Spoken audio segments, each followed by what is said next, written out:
interruption here, but we record all of these workshops and we post them. Actually, Nick, if you don't mind posting a link, we have a library of recorded workshops on our website. Those are, I think, a useful resource.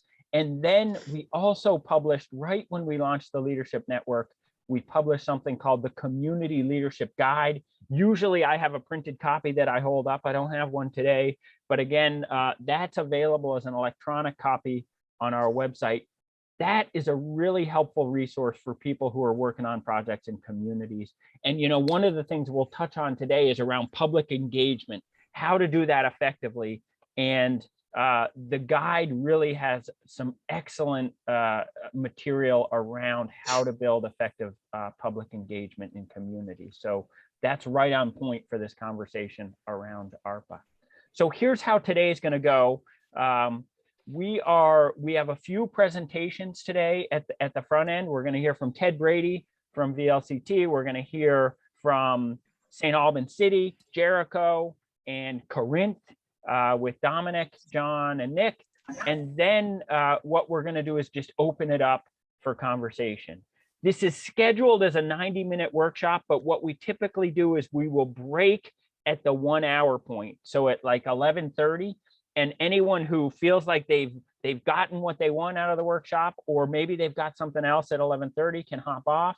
If you want to stick around for more conversation, we will just really stay together either in one common room, or we might break out into smaller rooms just for deeper conversation from 11:30 to noon. With that, I am going to turn it over. You know, we're pretty excited at VCRD. We have a still relatively new executive director in Brian Lowe.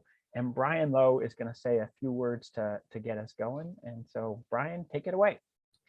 Well, John, thank you very much. Thank you for the great meeting you've pulled together today, but also thank you for really building the leadership programming at VCRD. It's a major contribution to our organization. And it really is largely a result of your vision, your dedication, and your creativity. So thank you, John. I'm very much looking forward to today's conversation. We have some outstanding speakers, and we're eager to hear from folks in the room. The topic today, as John mentioned, is about the American Rescue Plan and your community. You know, how do you get involved? How do you maximize the opportunity ahead of us?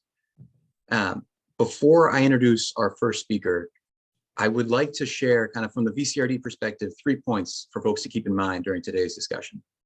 The first is that it really is a significant moment in time. This is probably, maybe, the greatest amount of federal funding and engagement that we'll see in our lifetimes. So thank you for taking time today to learn about what this opportunity is and thinking proactively about your own community. The second point is about creativity. There's a real need for us to be able to step back, understand these programs, and think about how we can come up with creative and new solutions for our communities across the state. And the third point that I really want to leave you with is something that VCRD really does stand for, and that is actually civility. We have a mixed group today, folks who are working for their towns, for their communities, in their kind of professional day jobs, and folks who are residents of those communities. That's great.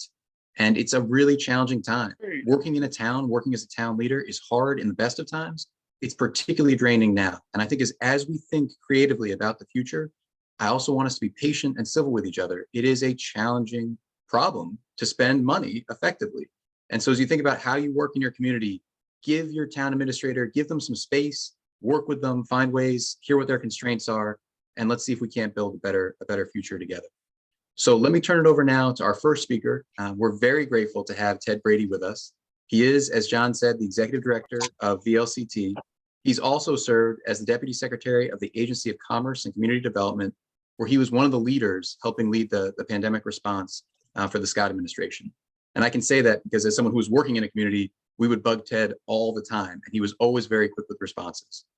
Before he worked at ACCD, he was appointed by President Obama to serve as the USDA Rural Development Director for the states of Vermont and New Hampshire, where he oversaw the administration of more than $1 billion in housing, business, and community development grants.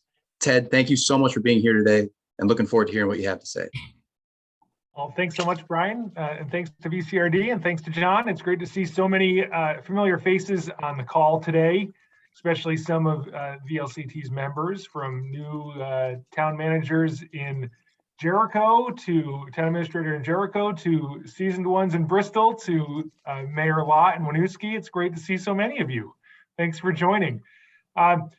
Brian, you nailed it. This is an opportunity like we haven't had in my lifetime, in my career in community and economic development, which is an abundance of resources.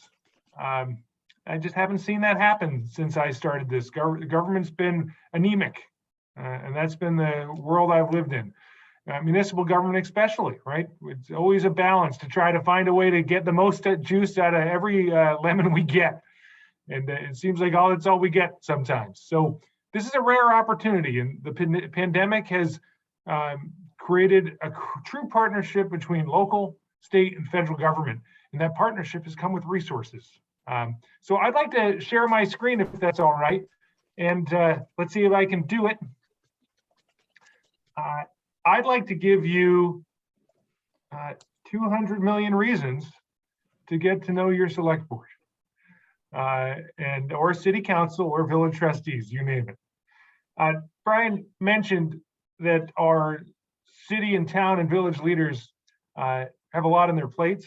I want to also point out, if you've been reading the papers, they're also not exactly moderating over the most civil dialogues right now. From Burlington to our smallest villages in Vermont, our leaders are navigating difficult political waters in the tone and difficult nature of some of the conversations we're having. The National League of Cities just did a study that revealed that 8 out of 10 municipal officials have been the recipient of some sort of hate speech or hate crime in the last 18 months. It's a crazy statistic. And so while I want to give you 200 million reasons to get to know your select boards, I want you to get to know them in a respectful, thoughtful, and civil way. So we're here to talk about how you can influence how the local fiscal recovery fund can be used. And so before we can do that, I think I need to tell you what we're going to cover. I want to talk about how much money is coming, how it can be used, the new rules that just came out, and VLCT's advice to you to how to make this happen. And first, you need to understand where it's coming from. So a quick primer: the American Rescue Plan Act, passed last year, brought out $1.9 trillion to the country in a federal-state partnership response to COVID-19. Number one purpose, actually combating the COVID-19 pandemic, including health and economic impacts. That second piece is really important, the economic impacts. The big news for us was that it included $350 billion for state, local, and federal governments, state and local governments and tribal governments. This is unique. It's the first time the government had given this kind of money to local governments since the early 80s in the federal revenue sharing world. The Department of Treasury is distributing this money, and it's subject to a final rule that was just issued last week. So what does that mean for Vermont? You've probably heard a lot of conversations in the State House, coming out of the State House. The money that towns are getting is the same pot of money that the state got. The state got about, all told, we got $1.25 billion in this state and local fiscal recovery fund, thanks to Senator Leahy's work and the congressional delegation's work. The state got $1 billion, it's with a B. I remember when I thought that was a lot of money when I wrote my bio about all the money I spent under the Obama years. That took me 4 years to spend $1 billion. The state gets just a couple. So this $1 billion, the state still has about $500 million in the bank, maybe more, but about $500 million that the legislature is debating how to spend this year. This is important and informs some decisions down the road. Counties got $120 million. There was about 3 months where the federal government tried to give the money to the counties. The league, the delegation, the governor fought successfully to get that county money distributed to our towns and cities. $20 million went to metro cities. There's only one of those in Vermont. The wonderful Burlington, Brian's former employer. And then about $60 million went to towns. In the end, though, the county money and the non-entitlement unit money, that's the town money, ended up going to towns, village, and cities. About 276 units of government between those three things. So the 251 club apparently is a myth. There's really 276 places you have to visit if you want to pin. I'm going to start my own club. So you're probably curious, well, how much does my town get? I'm guessing many of you, seeing how you found here, found your way here, the Treasury gave the money to the state back in June or July, and the state created an allocation table. You can find it. The Vermont Department of Finance and Management is administering this money to the towns, cities, and villages. They don't have to do much to administer it. They just need to make sure towns check off some boxes and say they're going to do some things. But it's the town's responsibility to actually do those things. And they're the ones that will be held responsible if they don't do them properly. So remember that if you're advocating to a select board or city council, they have a lot of responsibility. The use of federal dollars is their responsibility. There's a great allocation table that lists out all 276. I put the website up here. You can go to that website. I will also try when I'm done to put that website in the chat so you can link to it and see how much money you're getting. Yeah. What are the mechanics? The money comes in 2 tranches. It's really in 4 tranches because you get the county money and the local money, but it comes twice. Half of it has already shown up back in August. Every town except for one in the state of Vermont accepted their money. That I believe we are the only state in the country to have that success. The second payment will show up next summer. And some quick reminders, you need to decide how you're going to use this money. Select boards, city councils need to decide how to use the money by December 31st of 24. They need to actually use the money, and it has to be written out. The checks have to be cashed by the end of the year in 2026. Anything unspent goes back to Big Uncle Sam. We here at the League are encouraging our communities to slow down. Don't rush into spending this money. And we're encouraging them to consider 3 key pieces of information in how they spend the money. 1, prioritize good governance. Engage your community or use the systems that your community has already embraced to use this money. What I mean by that is if you don't have a capital needs assessment completed, you probably need to do a little work to decide how to use this money. But if you're a more sophisticated town or a town with a great treasurer or leader on your select board that built a capital needs assessment, you might already know where this money needs to go. So there's 2 different things there. Just use good governance in how you use this money. Leverage your ARPA aid. This seems like a lot of money, right? But I want to tell a story about Montgomery. Montgomery has a $3 million water project it wants to do. They've been trying to do this project for years. A lot of people think, oh, they got this ARPA money. They're all set. They don't need anything else. They got $500,000. $500,000 doesn't get you to 3 million unless you're doing some weird math. You need to leverage this money into something else. And then finally, invest in the best uses for long-term recovery. This money is one time. As far as we can tell, it'd be great if it showed up again. So don't, buy down your taxes or use this to just pay, salaries or bring new people on. They're going to increase costs in year 2, 3, and 4. You really need to talk about long-term recovery, a one-time hit that's going to invest in something that makes great things happen in year 5 and 10 without increasing costs on your tax base. So what can you spend the money on? Public health, negative economic impacts, services to disproportionately impacted communities, premium pay, infrastructure, specifically water, sewer, broadband. I want to bring your attention to the blue underlined number 6, revenue replacement. I will come to that in the next slide. And you can use some money for administrative costs. So if you need to hire somebody to help you figure out how to spend this money or plan to spend this money, you can do that and to actually report on the money.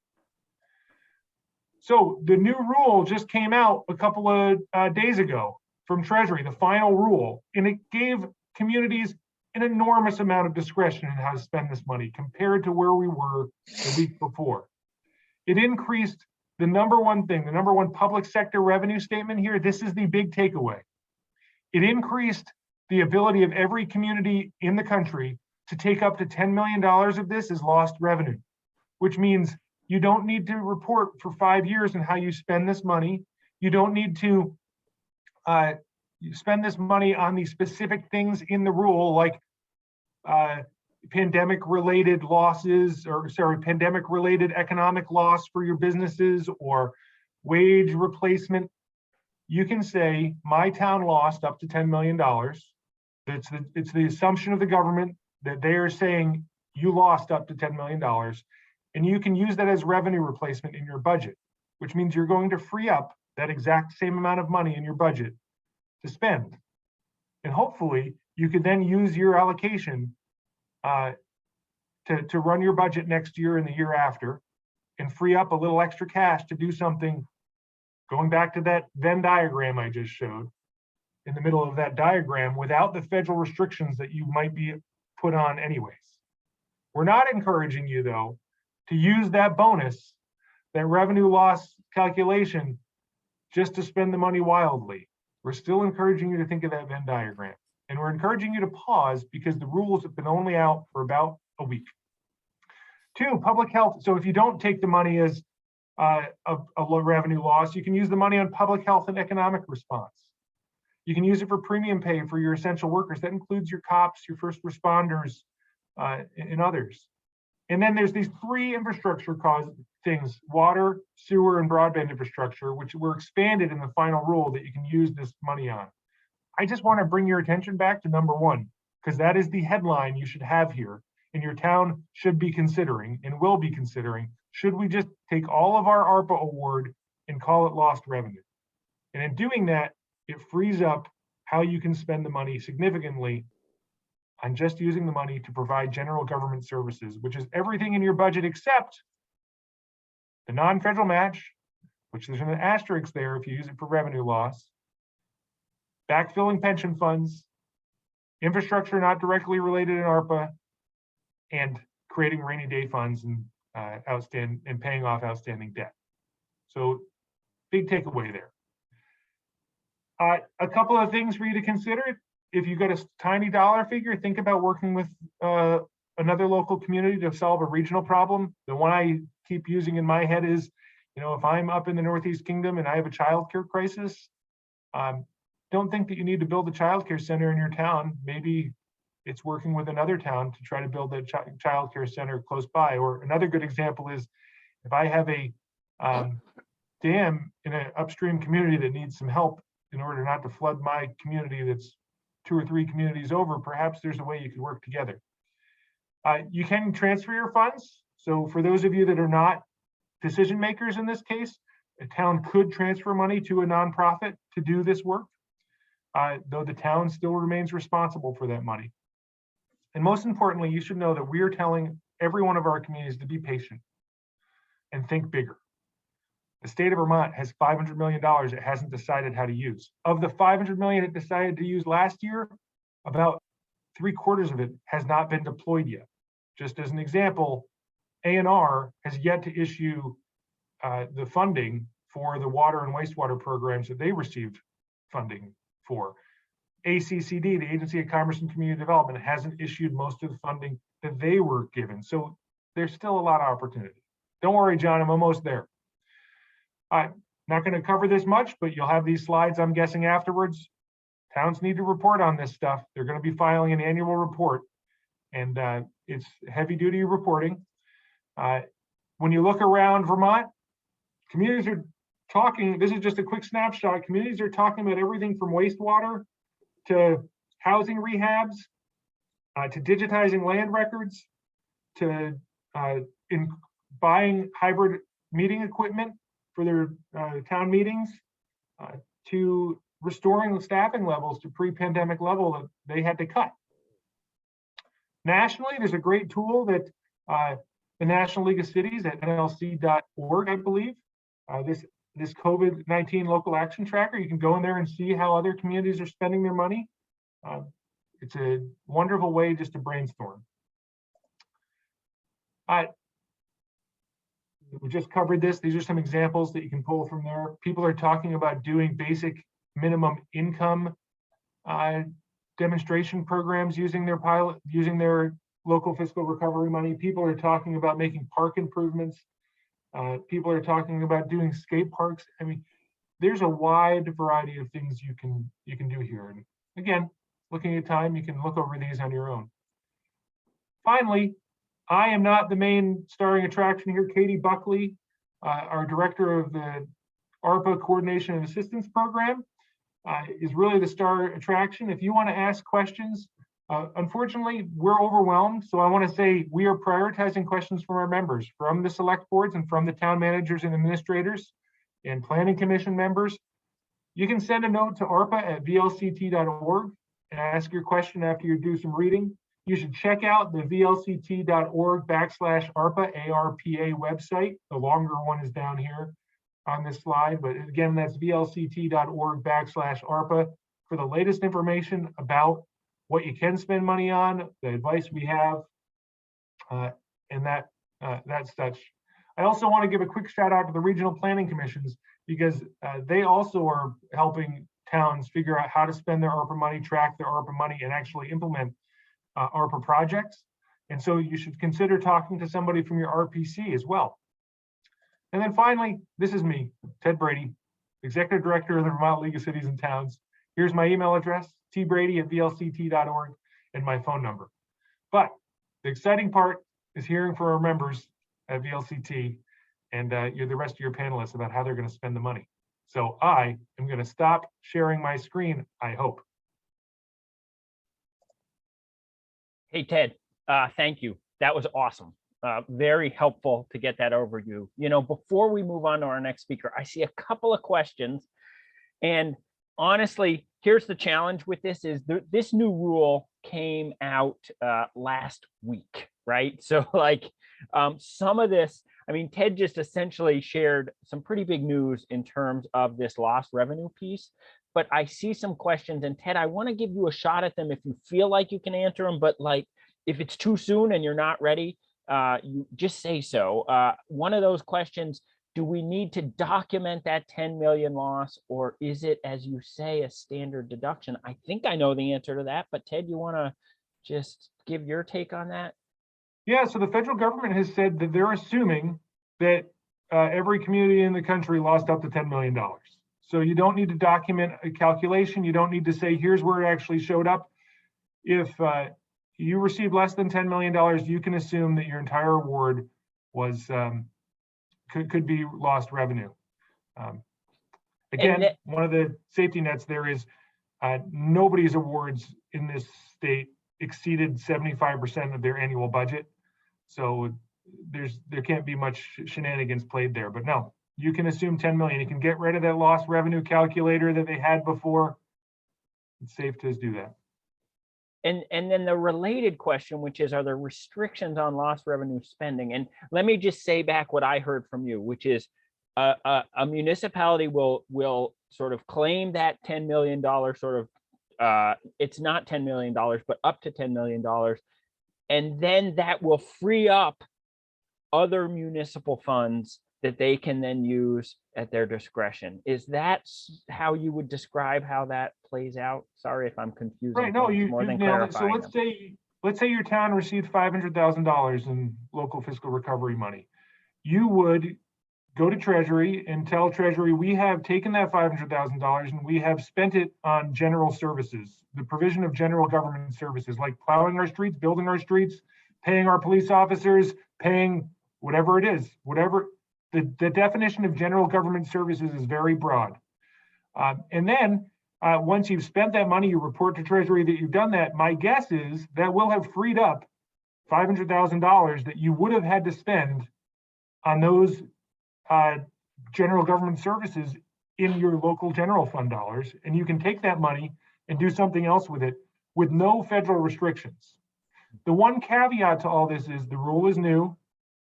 How much federal character carries through to that $500,000 that you were spending on general services of federal money? So when you take your $500,000 to say, build a bridge or repave a road next year, do you need to follow federal procurement contracting rules and how you spend that $500,000? That's why we have Katie Buckley, because she's going to tell you that, not today, but in the near future. Awesome. All right. I feel like this is really helpful. This sort of tees up what this opportunity represents and a greater sense of the flexibility that's now been provided. So we now are going to hear from, I'm going to turn it over first to Dominic Cloud from St. Albans, who's going to share a little bit about how they're thinking about this opportunity. And let me just say this about St. Albans City. You too. When you think about a community that has just been on a positive trajectory, I think St. Albans is one of those places in Vermont that comes to mind. Tremendous credit goes to a great group of mayors, including their current one, Tim Smith, but throughout it all has been town manager Dominic Cloud, who really does a phenomenal job leading and managing that city. So with that, take it away, Dom. Thanks, John. Appreciate it. The city of St. Albans has launched 5 projects, which we believe fall into the more restrictive ARPA world that we were in 2 weeks ago. And I just want to ground it in a little bit about how we approach the conversation and how we tend to structure our government in St. Albans. The city council does an annual goal setting, policy setting exercise. And once that is in place, the staff are charged really with implementing it and bringing forth creative ideas that respond to those broad policy visions and aspirations. And for many years, those goals reflected 2 priorities, neighborhood stabilization and downtown revitalization. The city's been really deeply involved in downtown revitalization for 7 or 8 years now. And we've developed a public-private partnership model for redevelopment work that we have now transferred into some of the work in using our ARPA funds. And the philosophical foundations there are, you can use market principles to drive development to places that otherwise wouldn't occur. You can use your strengths as a municipality, which is chiefly access to capital and the ability to absorb risk to make projects happen that otherwise wouldn't happen. And you can measure returns qualitatively and quantitatively. And so much of that has been in using other financing tools. But when the ARPA funds came around, we looked at our priorities. We took a fair amount of public input, but all of that circled back to keep doing what you're doing and use your ARPA monies in the same manner. So I want to tell you about 5 projects that we've launched. The first is neighborhood stabilization. It's a pilot project. We've got a handful of properties. We all have them. They've got a pile of cars out front. The screening porch is falling down. The siding's falling off. And there isn't an absentee landlord situation. This is a homeowner who just doesn't have the means to fix it up. Using our ARPA money, we've got all kinds of code violations and enforcement actions, of course, but you can't get blood from a stone. So on using our ARPA money, we go to the property owner. We'll spend 10 grand to fix up the outside of your place. We'll get off your back. 5 grand comes from us as a gift, as an investment. 5 grand comes from the property owner, taken as a loan against the value of the property to be recovered in an eventual sale and maturing with a de minimis interest rate. So, 2% a year, we push it out and we'll get that money back someday. So that's our neighborhood stabilization piece. That's in the pilot stage in classic. We haven't been able to launch it because the person we're negotiating with is in the hospital. So we'll be off the ground there soon. We have another housing project, large multifamily housing project with a landlord who isn't reaching his full potential as a property owner. New property owner wants to come in and buy it out with the old and with the new, but there isn't enough money to pay for the phase 2 environmental. So we'll use our ARPA funds for that to quantify that problem. What I think is really exciting is 3 downtown retail spaces that we have just filled in the last week. We've taken our public-private partnership model for development and applied it to retail. And for many years, we've got one building with 2 vacant storefronts on either side. And for many years, the city of St. Albans has been chasing a bike shop in downtown. It's a classic downtown use, a mix of service and retail. But who wants to open a bike shop in the middle of a pandemic when you can't get any bikes to sell? So we've been in discussions with a bike shop for a number of years. And finally, we struck a deal that said, you sign a 5-year lease. We'll provide 25 grand upon signing that lease, 25 grand when you open, 50 grand note, forgivable over 5 years, 10 grand a year. So if you're in business in 5 years, you don't have to pay anything. And if you need help buying bikes, we'll loan you an additional 50. It's the access to capital thing to buy bikes, short-term lending at the city's lending rate, which is 1%. We intend to do all of this with our ARPA funds, but we've backstopped it with the city's general and redevelopment funds as necessary. So that's one side of the building. On the other side of the building, we've got a donut shop, the Hangry Donut. It's been in 7 days. It's been operating out of a food truck, and with $2 million in federal money, if I can't put somebody in a storefront that's operating out of a food truck, we got bigger problems, right? So we approached the Hangry Donut, put together a real similar deal as we did on the bike shop, but the space they need requires 6 figures of investment into the building to make it viable. Property owner can't justify that because he can't get that out in rents, and the new business can't afford it because it swamps their business by jacking the rent. So we cover that. We'll fix up the building to make it viable and transition that vacant space to be competitive in today's marketplace. Finally, on another section of Main Street, we got a restaurant that's growing like gangbusters. Nourish sells vegan food, 2/3 wholesale, 1/3 retail. Wants to expand into a new building on Main Street. Has the same access to capital problems, but there, the chief problem was the fit up on the space. We needed 6 figures of investment to make the space viable and attractive. City council said, holy smokes, we're going to put 110 into this building and the property owner can just turn around and sell it. That doesn't seem like a good idea. We said, you're absolutely right. So we bought the building. So now we're spending 100 grand to fix up a building that we own, leasing it to one of our fast growing businesses. They're signing a 5-year lease. And that's how we're rolling in St. Albans. All of that derives this legitimacy from our policy documents that the city council adopts every year. One of the comments in the notes talks about not wasting this opportunity. And I guess we subscribe to that vision. We're always going to be able to find money somewhere eventually to pave the roads and to fund the police department. Those are must-dos. These are opportunities to change the trajectory of your community. So that's how we're approaching the problem. Thanks. Thanks, Dominic. That there's some inspiration there. A lot of creativity, and just like Ted said, for a city like St. Albans, you've got a plan, and to some degree, it's like, let's just stick with the plan. We've got these, and this is just sort of adding fuel, adding accelerant to get it done a little bit quicker.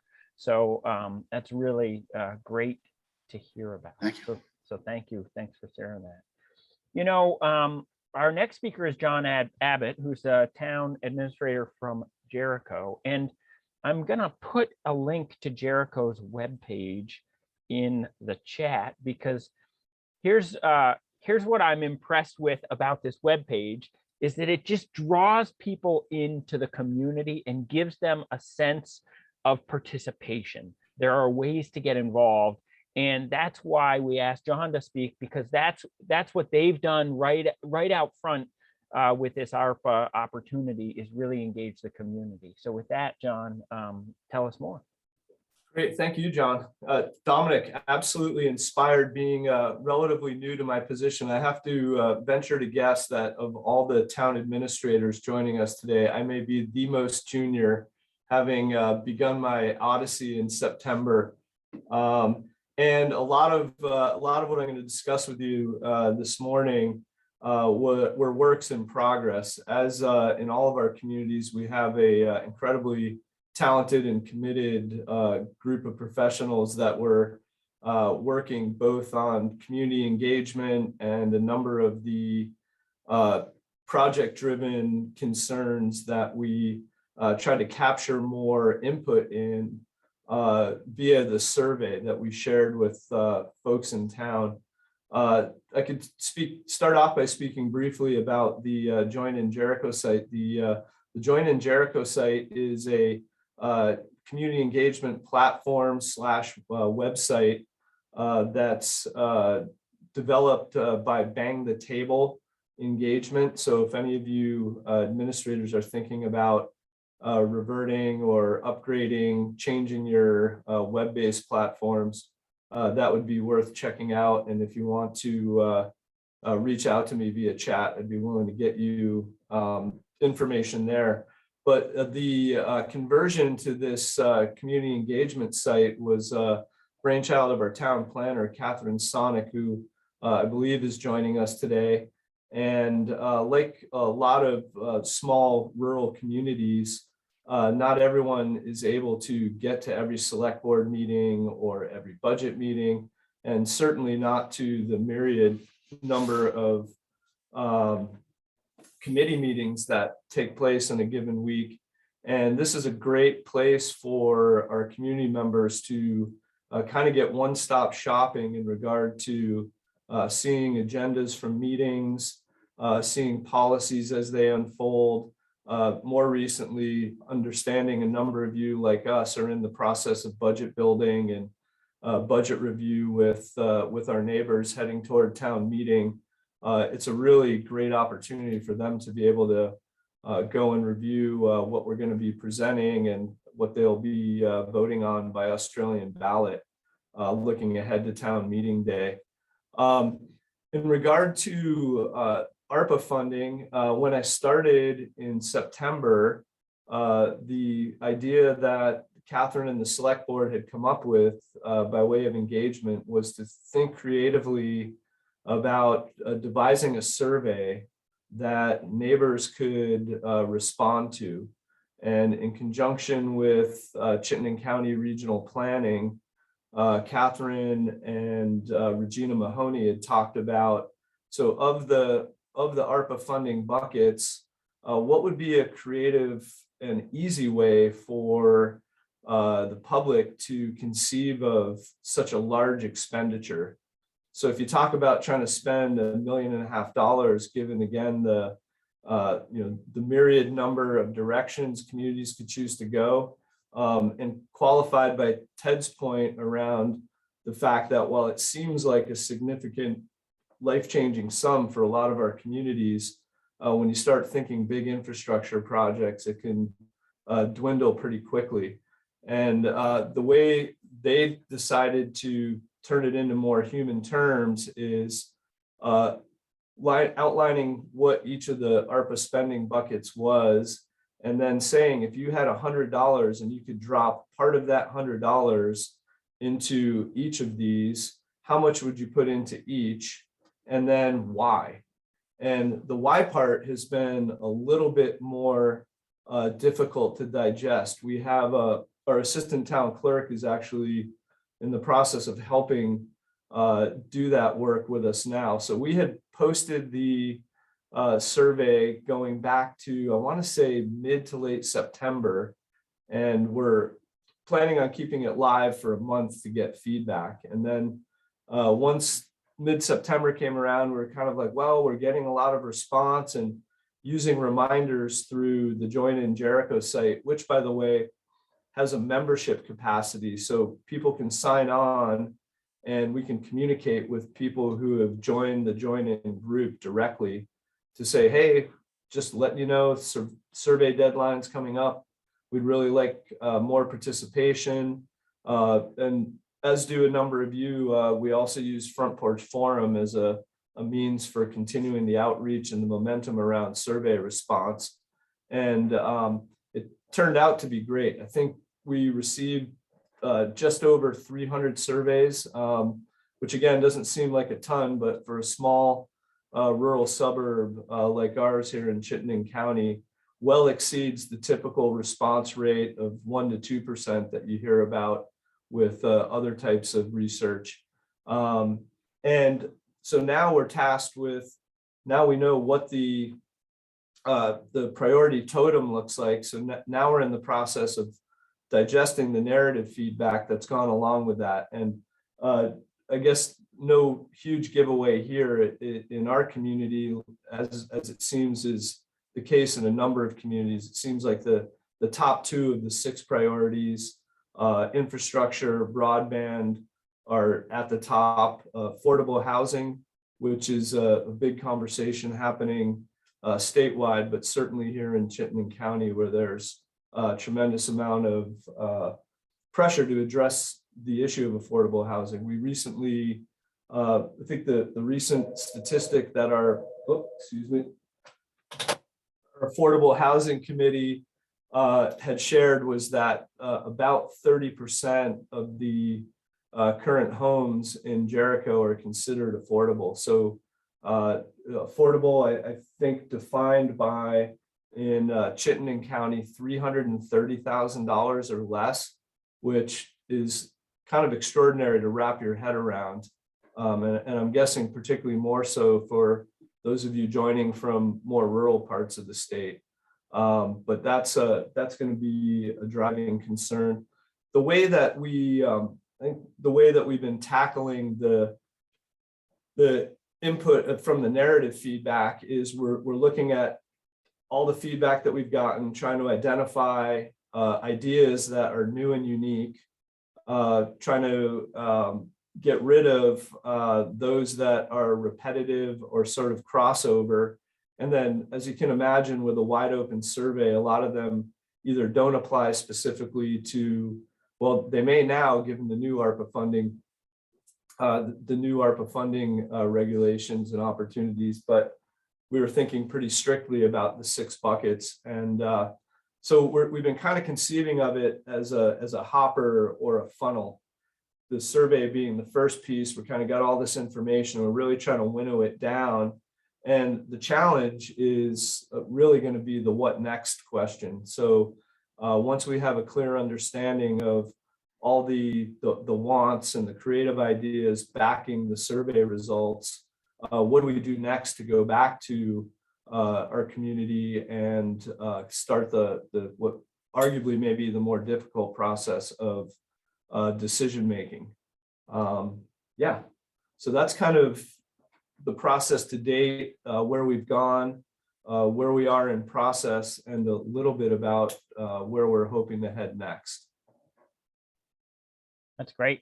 Thanks, John. Really appreciate you sharing that. And, you know, I'm seeing some sort of comments and questions in chat about like scale. It's something we think about a lot at the Council on Rural Development, right? You have communities with capacity, like a St. Albans city, that have staff. You have sort of that next tier of a place like Jericho that has some staff, but not as much capacity. And now for our final speaker, we're going towards the other end of the spectrum. A member of our team, Nick Kramer, who works here at VCRD, is also on the select board in the town of Corinth. And Nick is going to give us a little bit of a snapshot of how they're thinking about this opportunity and challenge there in Corinth, and in particular how a smaller town approaches this. So Nick, take it away. Thanks, John, and hi everyone. Yeah, I think that was a good segue. Unsurprisingly, beautifully done, John. Thank you, Nick. It's an honor and kind of it's humbling to be on the same panel as the one and only Ted Brady and these really amazing municipal staff with sort of deep experience. And I'm sort of sitting here trying to figure out, okay, well, what could I bring to this conversation? We're a small town, a small rural town in northern Orange County. Kind of a triangulation point between Montpelier, like Hanover, Dartmouth, Upper Valley area, and St. Johnsbury. Depending on where you live in town, about 45 or 50 minutes from each of those. We've got about 1,500 people as of the last census, an average age of about 78 years old. And we're just sort of a small, like, in some ways, I think sort of a small, typical rural town, kind of on the fringes of no particular economic catchment. But we're politically a pretty purple place. You know, there's a broad mix of socioeconomic and political ideology in town. Tenure, some folks who've been there for many generations, some folks who are newer. But I went door to door not long ago when I was running for the select board, and in a small town kind of had that opportunity to really talk to a really broad swath of the community. And one of the things that sort of surprised maybe and impressed me was across all of those ideological divides, there's a real unifying kind of appreciation for what Corinth is now, and what it has been. If you were to look at our town plan and make one of those word clouds that kind of pulls up the most frequent words, I mean, I think it would be protect and preserve and like rural character, and then maybe some conjunctions and prepositions around the periphery. But it's a town that really values tradition. You know, we're just to sort of flesh out the context more, you know, it took us 8 years of pretty hot debate to decide to build a new fire station a couple of years ago. I mean, things move very slowly. There's sort of a long history of, at best, maybe disconnect from sort of top-down state or federal opportunities, and then at worst, kind of a distrust sometimes. So all that is to say that this ARPA opportunity, which I think is absolutely once in a lifetime, everything that everybody has said so far, we're kind of as a board grappling with, okay, how do we approach this in sort of the cultural context of a small town with the staffing limitations we have, board of 3. We've had some real challenges over the last couple of years, even just retaining municipal staff. And, you know, we're unified in this feeling that with, you know, our annual budget is, our general fund budget is under $500,000. We have a highway budget that's about twice that, just to give a sense of scale. And our ARPA award is about the same as our annual general fund total budget. So this is a real opportunity. And we feel like we really want to engage the community, feel like it's really important to gather kind of a grassroots sense of where folks want to go with this.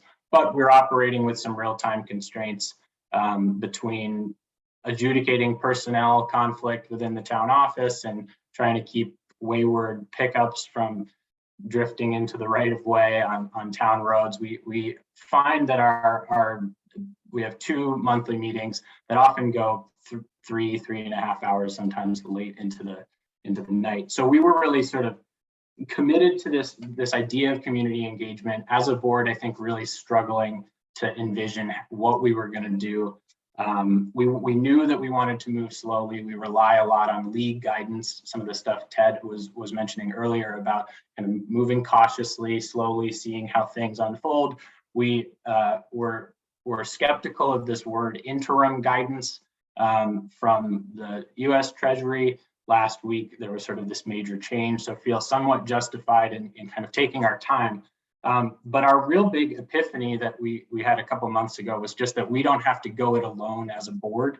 What we've done, and looking around the screen here, it seems like we're maybe not alone in this strategy. We set up a separate ARPA committee that kind of exists as an advisory to the select board, acknowledging our time constraints. We reached out to a number of folks in town who we saw as kind of a representative cross-section of different stakeholder groups in the community. We've got a writer and a former select board member, a firefighter, somebody who works at a local building supply company, a state employee, and an engineer. And sort of across a spectrum of age ranges and different social groups in town. And our thinking was that if we can kind of pass the baton to this arguably more diverse group than the 3 of us, and charge them with running a community engagement process, they'll probably have some ideas outside of the box that we might not be able to have, just by virtue of who they are, be able to connect to different folks in town and really sort of bring in a broader group of perspectives. So that's not to say we aren't going to ourselves remain open to listening. We sort of have it as a standing agenda item on our meeting agendas. But the time frame that we're considering now is that this committee, which we just appointed at our last meeting, they will get together and sort of run a community engagement process over the next couple months. We've postponed our town meeting, thanks to the leeway provided by the legislature, to May. Again, we did it outside last year under a tent. It was beautiful weather, May 25th. It was great. We have really good feelings about doing that again. And one of the advantages of that is that it gives us a little bit more time to run this process. We hope to have ARPA as a town meeting agenda item, not to arrive at any sort of binding vote, but just to have a discussion, right? It's one of the few times where you have a real cross-section of people in town who come together to talk about things. So that's kind of where we've landed. The idea is that committee will deliver recommendations to us. We can present back to the town, kind of have an ongoing discussion. Ultimately, it'll be the board's decision what we go with. But I think we're it's great to hear from Ted sort of this continual encouragement to go slow. There are a lot of state match opportunities, I think, that'll be coming down the pike. That's something we really want to keep our eye on because it's a relatively small dollar figure that we're going to be receiving. We rely heavily on the league, like I said, and our regional planning commission for sort of that technical expertise. But so yeah, I don't know if that's a really enlightening perspective, but just to sort of share where, on the other end of the spectrum where we're at. And I guess the major takeaway is just that I think there are resources in any town, whether it's 1,500, 750, we have such an amazing roster of people tucked up in the hills with great expertise and lots of diversity of life experience. It seemed like a real shame not to engage a couple of them in sort of a more leadership way and thinking about how do we even run this process. So I think we're all pretty excited to see where things go. And again, just really grateful for this once in a lifetime opportunity. And I'm really eager to hear what the rest of the 98 folks on this call are thinking. I think the meat and potatoes of these workshops is really the discussion. So I'll leave it there and excited to get into a broader conversation. Thanks, Nick. That's really helpful to hear. And I'm looking at the clock. We're only a few minutes before 11:30, that sort of 1 hour point. And we'll pause in a couple of minutes just to sort of reshuffle, see who wants to stick around for more conversation. But one point to just reflect on that I just heard Nick describe is that subcommittee is now tasked with this public engagement effort. And so I guess my one point of encouragement, one thing I've heard Katie Buckley say is that actually, one possibility for municipalities is that you could use a small portion of these ARPA funds actually to deploy that public engagement effort. Now, I think that maybe cuts different ways in different communities. Some folks would say, oh, gosh, hate to see any of that money expended on something that's just about hosting a conversation. On the other hand, sometimes it can be really helpful to bring in someone with some expertise and some facilitation capacity to think with you about how to deploy those public engagement efforts. Maybe you have that capacity in your community, but it might be a moment where it's worth thinking about who might partner in that effort. We at VCRD have had a few inquiries about, hey, can you help us think about that? And we certainly welcome those inquiries from towns as you think about how do you structure these conversations to arrive at the best possible outcome. I wonder if folks, so we are right around 11:30, and here's what I think we should do. We're a big group at this point. I kind of want to open it up for conversation. Really curious to hear how other folks are thinking about this. How do you see this opportunity? What are you seeing in your own communities in terms of what this conversation is looking like? I think to get started, let's stay as a big group. I think it's also possible that we feel like this is just too many people in one space and we'll just shrink it down. We've got a few VCRD staff, so we can go into smaller groups if we feel like it's needed. what would be great if anyone wants to participate is to use the raise hand function, because that's just the easiest way with a big group like this for us to keep track of who wants to speak. So if anyone, I'd be really curious to open it up. How are you thinking about this in your town? Are there examples of how you're doing that public engagement, or beginning to think about what are some possibilities for the use of these funds? So anyone who wants to be the brave one and speak up?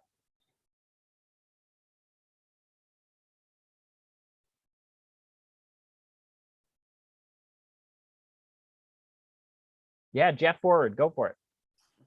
Why not? So I am on our local ARPA committee. We're just getting started. We've only had 2 meetings. We are looking to Jericho's survey. I think that's quite interesting. I'm tasked with connecting with the Regional Planning Commission to collect demographic data. So like one of the criteria in many of the categories for the ARPA funds, as I understand it, is trying to address low and moderate income and marginalized communities. Well, I'm not sure we have a great handle on who those communities are in my town. I mean, we might know them by driving by, but we don't really know what the percentages or where the pockets of those folks are. And we would like to target some of them. I think it's oftentimes more difficult to reach low and moderate and marginalized communities because they are often keep their heads low away from government visibility, and maybe intentionally or not. And they oftentimes are struggling just to put food on the table and not really into meetings or public engagement. And I'm hoping to look to you, John, and VRCD to think about ideas of how do you bring those communities into the discussion. I notice when I look around these types of meetings, I'm not seeing a lot of marginalized communities, and I am seeing a lot of folks, a lot like me, who are older, maybe semi-retired, and have time to deal with it. I think trying to bring those types of voices into the discussion is a challenge and an opportunity. I personally want to focus on that. That's great. Definitely a great point of reflection. I'll just share a little anecdote that with some of our work with our Climate Catalyst leadership cohort at VCRD, this is one of the puzzles that some of those members are really trying to solve. And honestly, it's not easy. I mean, I think about one community where they've got small $500 grants that they really want to get to local members of the agricultural community. But like even getting those doors open at those old farmsteads in that community is a challenge for them. And so I think, well, I'm saying back to you what you said to me, which is it's not just about intention, it's about tactics and strategies that really work to in fact reach those families that we know are in our communities, but maybe not active in these sorts of conversations. And so I don't know that I'd be curious from the group. I mean, that's a good conversation starter for others. How do we reach some of those other folks? Let me go. I do see another hand up from Carl, though, as other people reflect on that. Carl Bayer, go for it. Yeah, we're also trying to figure out how to include more people in the process. And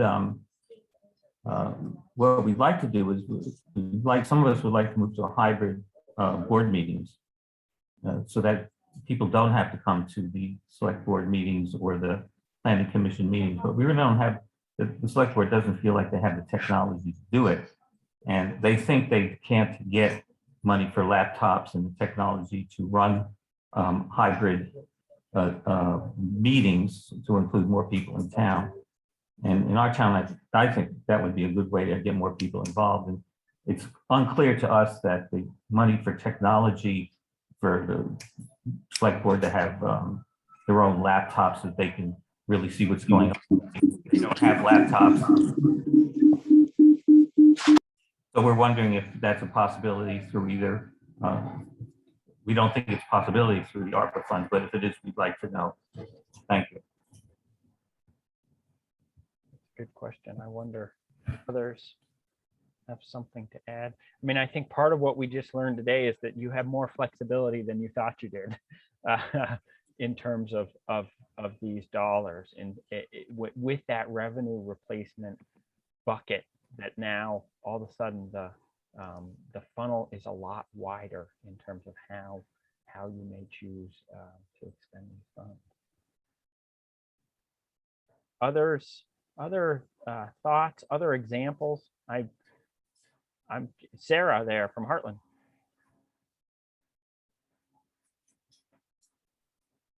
Yes, thank you. I hesitated to raise my hand because I can't really speak for the town. I can speak partly for the Energy Committee, but not the entire town. But last night in Heartland, we had the first of 2 open select board sponsored meetings to discuss how to use the money. And so this is similar to some things that people have talked about in trying to pull in ideas from all residents. The town population is 3,600, and I would say just under 40 people were at this meeting. So that's 1%, not too impressive. And so the point that Jeff brought up, and John, you alluded to, is how do we, one, identify marginalized, low, moderate income people who might have been even more affected? How do we identify, how do we connect with them? So, because I don't think we did last night, but what I can tell you is that it was an extraordinarily well-structured and well-organized and therefore very productive meeting. And it was facilitated by Sarah Raitt from Two Rivers Ottaquigi Regional Commission. It really was extraordinary. The way she structured it, she first asked us to, she talked about the update, gave us that, and asked for what are the criteria by which you're going to judge projects to fund. And then we started collecting ideas. And I would say between people speaking on Zoom, people speaking in person in town hall, including one gentleman who lives 1.5 miles away from me, who doesn't have sufficient broadband for internet. And so that was very, very good. And then she also had a Google Doc that we could type things into. And I would say at least 50 suggestions have come up.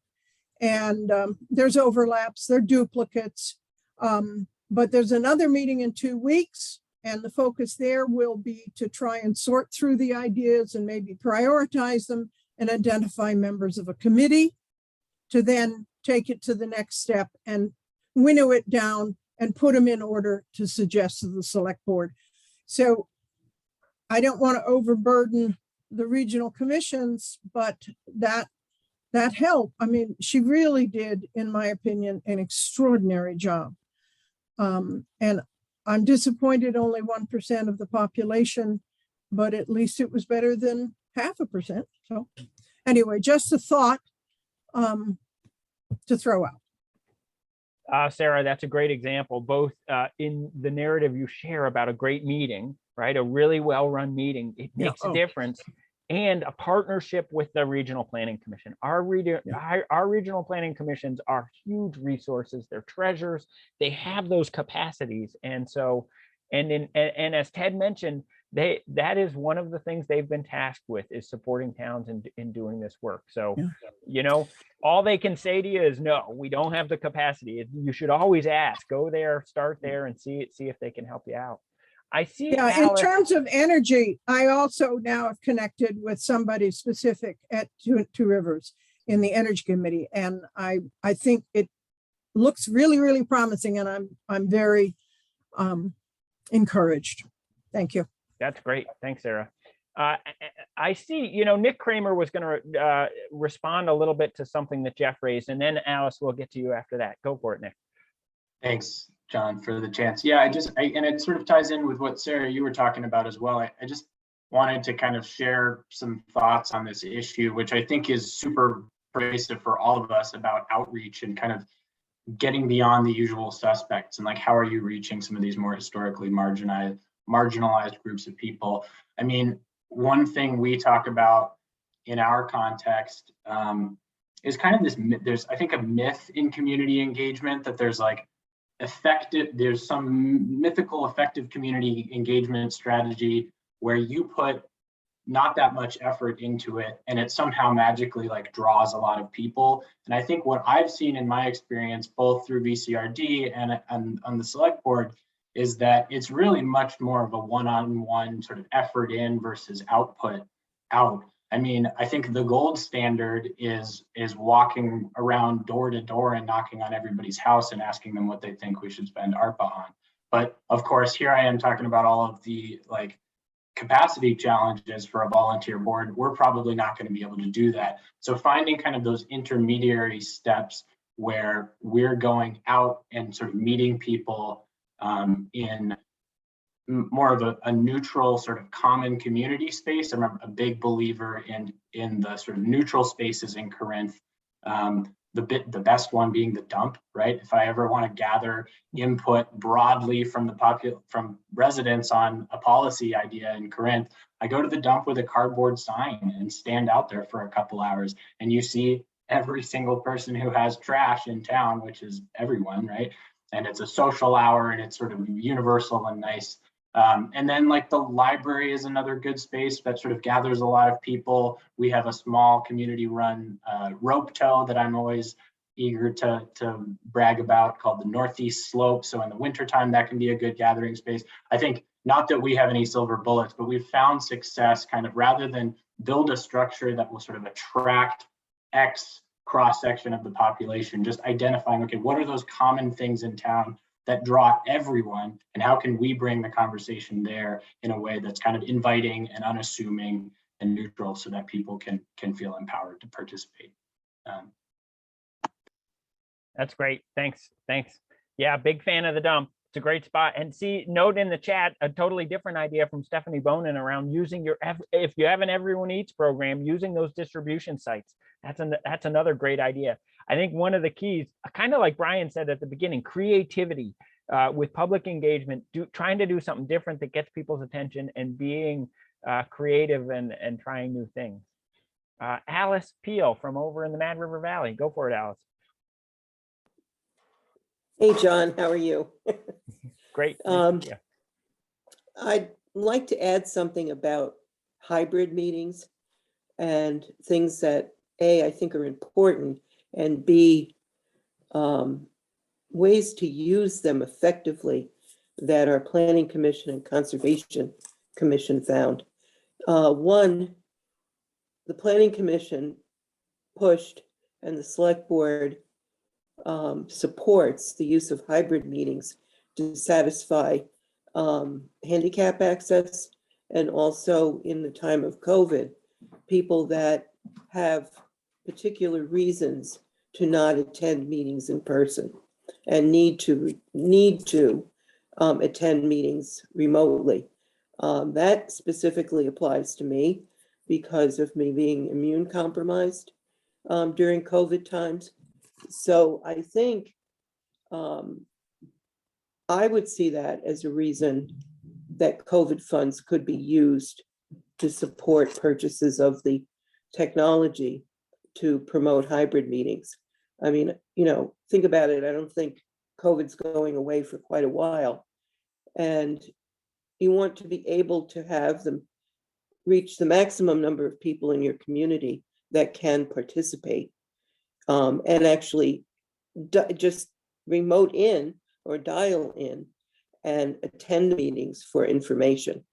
So I just wanted to say that. And number two, hybrid meetings, we have found, the Planning Commission, are an excellent tool to be able to engage different commissions that should be working together on particular projects. And in particular, I would cite Waitsfield's Act 171 critical forest habitat program in our, or we addressed it in our town plan, which we were updating. And we had hybrid meetings throughout this with the Conservation Commission and the Planning Commission and Jens Hilke from Vermont Fish and Wildlife.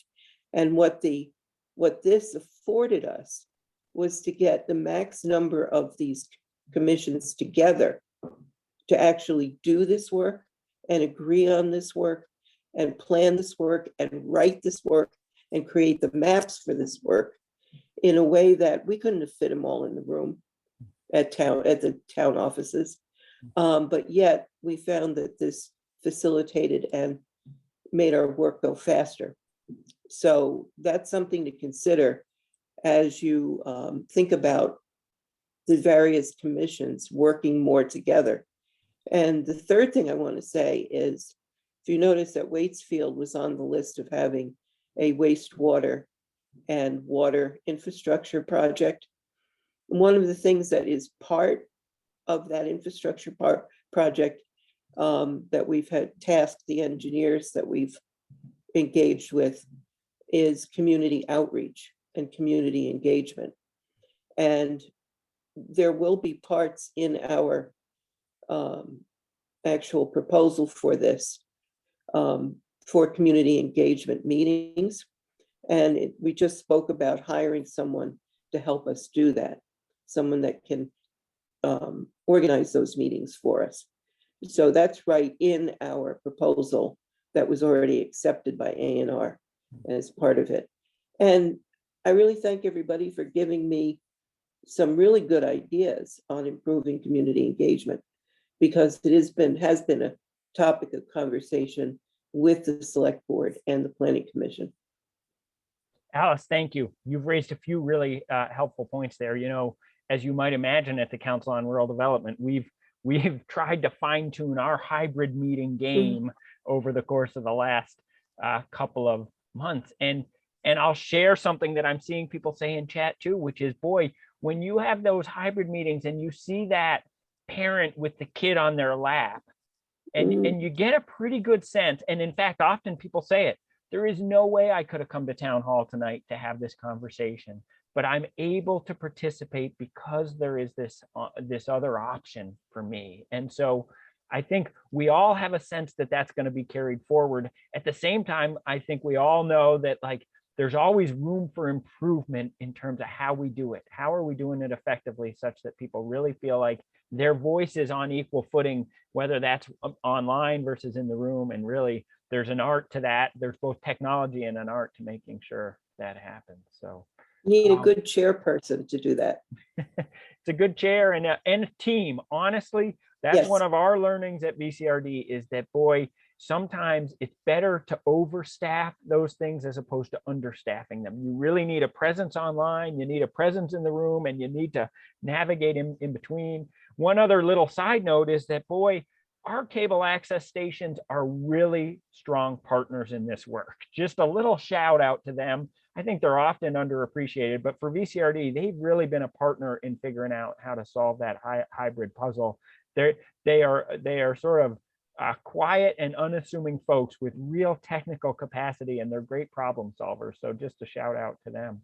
You know, I see in chat, Trish Sears raised this, which is, how do we, let's be honest, sometimes select boards are not always as outward facing. They're not always as interested in some of this public engagement. And I just want to raise that as a topic. I think we know that that's a dynamic. I think it's also, though, really important what we heard as at the beginning from both Brian and Ted around civility in terms of how we engage our elected leaders, given that there's a lot of pressure there. So I have my own thoughts, but I wonder, do other people, as you think about how to be effective in engaging your select board, I wonder who's got some tricks that they like to share on that front.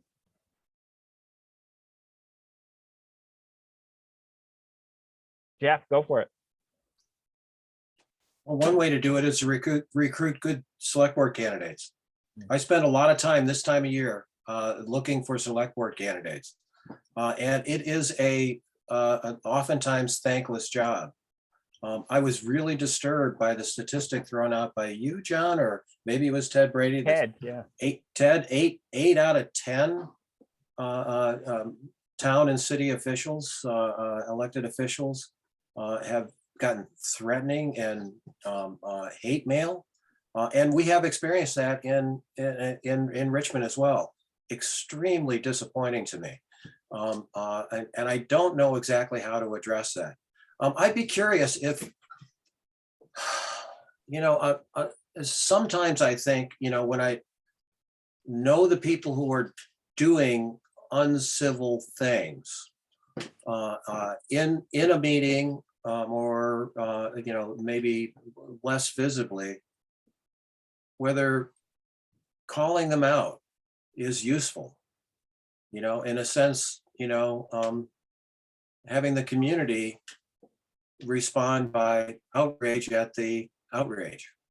I don't know how to address this. It's really, we had an incident where we had a Black Lives Matter sign in front of our town hall that was ripped out of the lawn of the town hall and thrown down the Winooski River. And several select board members received hate mail about that and about masking mandates.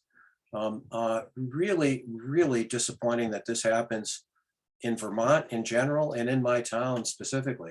I'm super disappointed. I don't know how to address that. It's a tough job.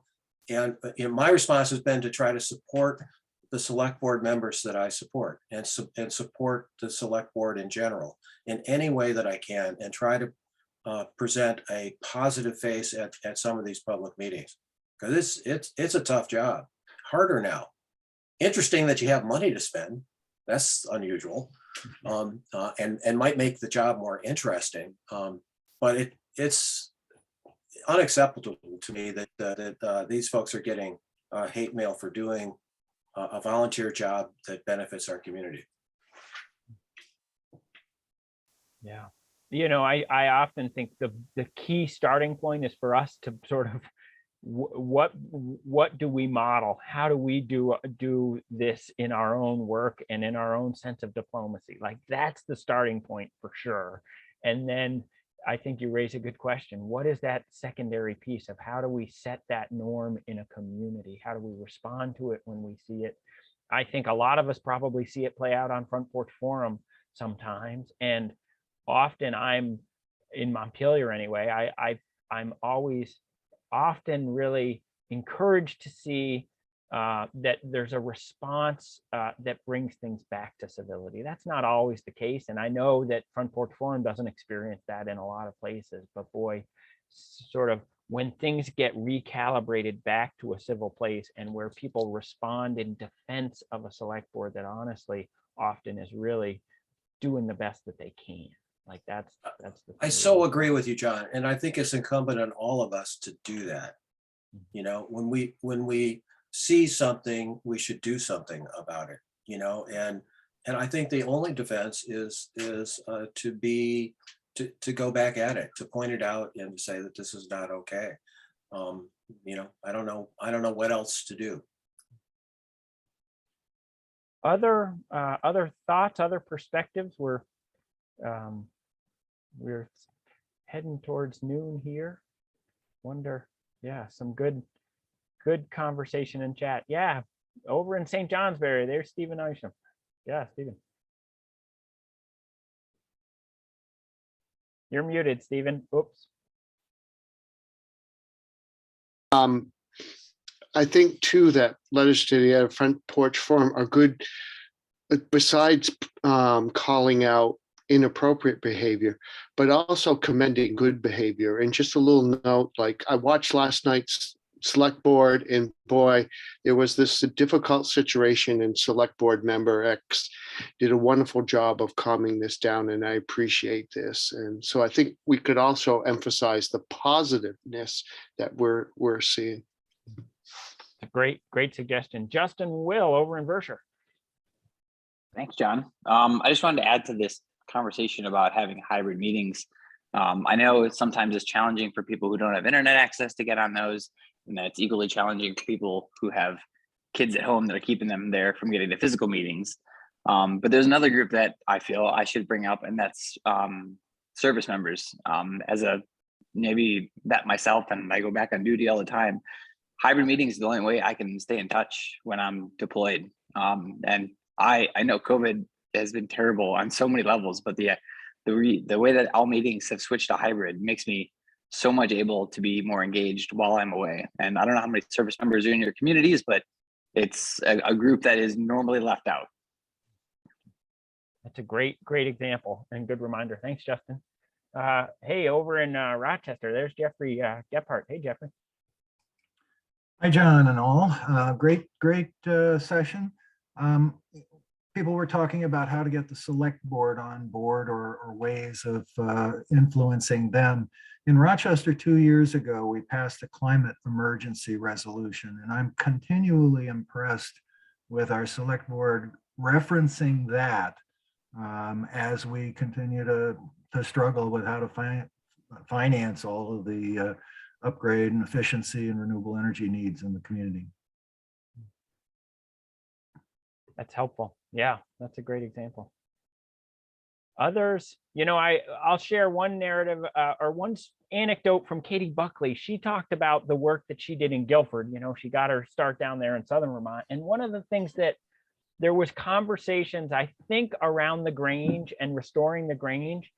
And the group that was motivated to do that, they figured out somebody on their team who really had that strong personal connection to a member of the select board. And that was one of the key tools that they deployed, was being strategic about who they had on their team who was going to be an effective voice with the select board. And so sometimes it's that kind of sort of diplomacy and strategic thinking about who do you have, what connections do you have at your resources at your disposal, and how do you deploy those in a strategic way. Others, you know, I think maybe we should bring things to a close here. It seems like we're wrapping up. I really, I know we've lost a couple of them, but really want to thank our speakers today for giving us some food for thought, and all of you, because your participation in this is a representation of the fact that you care about the place that you live in, and you're really eager to think about how this is an opportunity to make it even better. And honestly, that's what Vermont is built upon, is that sense of commitment. We like to call it the patriotism of place, and how we activate that in the most efficient and effective way we can. At VCRD, we want to be partners in that work.